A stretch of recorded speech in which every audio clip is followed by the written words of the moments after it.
Let's go down the Eastern Seaboard to Rocky Top. You've got number 19 Tennessee hosting Texas A&M 2:30 p.m. on CBS. The Aggies nearly upset the Tide a week ago, but once again, another opportunity missed by this A&M squad.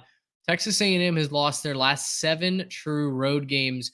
Meanwhile, Tennessee is off a bye week and has the 4th longest home winning schedule in the country.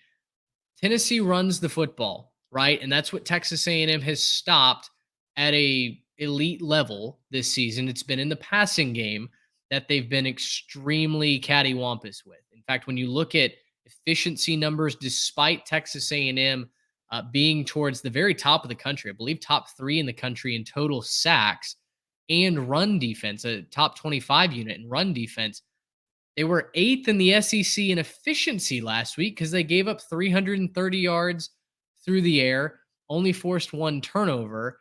Does that home winning streak for Tennessee come to an end, or are those in orange going to be singing Rocky Top late into the night? It's probably going to be a great time for Rocky Top. I'm just going to be honest. Look, A&M, you kind of mentioned it off the top. They only give up 84 yards on the ground per game, but Tennessee is running it for 230 yards a game. That's almost as much as they're passing. They're passing for 235 a game. Now, you can't tell me that either quarterback in this matchup is very good. I think, Joe Milton, for all that he was hyped up to be, is a cannon of an arm and nothing more. He can throw the ball a mile, and, he's not necessarily very good in the pocket. Didn't stop Joe Milton last week. I just don't think Tennessee's trotting anybody out there that looks anything like what Alabama had on the field. And then, Max Johnson, he's fine. He's serviceable. I don't think he processes the game quick enough to keep up with whatever this offense is at Texas A&M.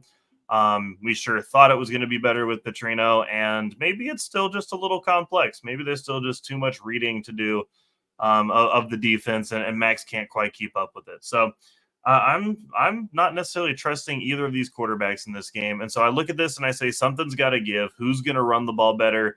Who's going to be able to, keep things in the manageable downs? Who's going to keep things, kind of regular and on schedule for their offenses? I think it's going to be Tennessee. I think A&M will get some stops. I think they'll find ways to get off the field. I think there'll be some drives that stall out. Definitely hammering the under in this one. But I do think Tennessee comes out on top. Kind of a 24-13 type of game. Just don't think there'll be a whole lot of points scored in this one. And I don't think that A&M is going to have a lot of success offensively in this one. They could prove me wrong. They have the offense to do it. They have the skill players to do it. I just don't think they have the quarterback to get it done right now. You had a chance to take the SEC West by the horns and control your destiny, but you only managed 20 points at home. I'm very inclined to agree with you. I think the under is probably the side to be on. A&M is great defensively at everything but defending the pass. Tennessee is really, really solid, if not great, at defending just about everything. They've got a top 25 passing defense. They've got a top 35, I believe, rush defense. They don't give up a lot of sacks on their offensive line. And like you mentioned, they run for over 200 yards a game. At home, once again, I feel like Tennessee should be in the driver's seat in this game. A&M just doesn't have that X factor offensively with Connor Wegman out. They don't have that spark unless their running game is able to reel off 200 yards themselves for me to think that I can confidently say A&M wins this game. I think A&M at their best is the better football team, but it's a coin flip. Do you know if you're going to get that?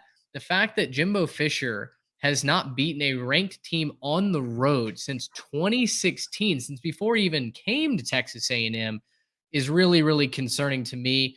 Tennessee is the more complete unit at home. Like I said, I'm going to take Texas A&M to cover this. I think they lose by 3, but I will take Tennessee to win the game, which, if you've been a loyal listener, that hurts both of us to pick against the Ags, but we call it like we see it. There is no homerism here.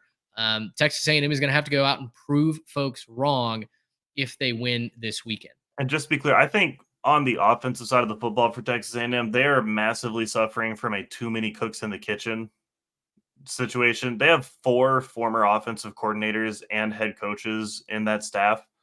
in the offensive meeting room, that's too many people. I'm sorry, there's just too many voices. You think that would all come together, but something's not working. It worked when you had a elite quarterback talent. When Connor Wigman was in there, that's an elite quarterback talent that you can take care of business with. I just you don't have that right now with Max Johnson. You just don't have anything that looks like that coming out on the field. And if you don't have that, your offense ain't gonna work.